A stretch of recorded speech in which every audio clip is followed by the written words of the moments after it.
what is our special thing that's going to make it this game of the year, God of War 2? I would have to say that we're not treating it like a sequel.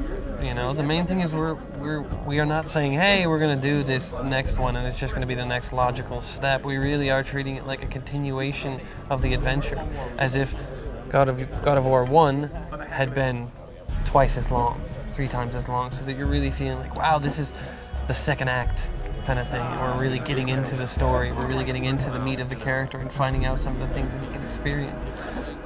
So beyond the idea of adding weapons and navigation within the magics and stuff like that, we're really carrying it with the development of the character so that he really expands beyond where he was in the first game. I think if you're looking for a list of bullet points to say, oh, here's what God of War 2 is, I think that's sort of, I mean, yes, we'll have those, we'll have the Pegasus, we'll have this, that, and the other, but the reality of it is that, yeah, it's like God of War 1 was always about special cases and puzzles and combat scenarios that help propel the story forward. I mean, we've always looked at God of War, the whole franchise, as a story-based game, and so we're simply continuing to tell the story that wasn't complete with the first God of War. We don't really look at it like, sequel, here's your list of sequel features. It really is more of a continuation.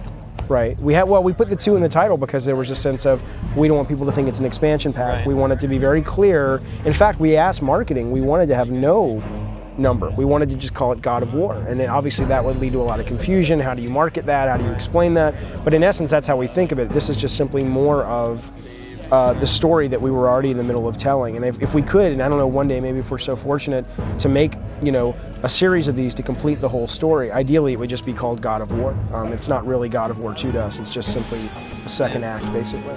We really kind of wanted to give that experience where the player initially gets to sort of taste what it's like to be elevated to such a high level, but is quickly kind of cut down to size, and really kind of throughout the progression of the story and the introduction of how the character is sort of moving through the beginning of the story, you sort of experience firsthand the sort of double-sided nature of the gods, the sort of two-faced nature, their kind of petty ways that they deal with people.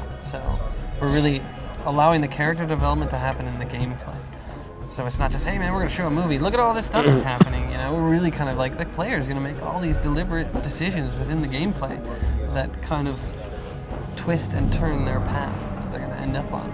I would say that there is the expansion as far as puzzles are concerned in the second game.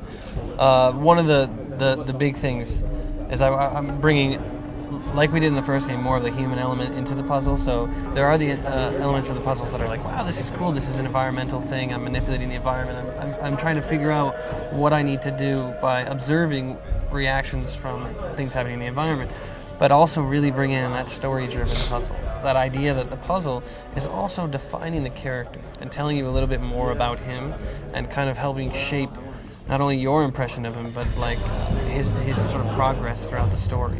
We've got a lot of cool ideas that we couldn't go with in the last game, so it's like, wow, this is a free time to really explore some of those things that really define the brutal nature of this guy. That really say like, wow, this guy's pretty messed up.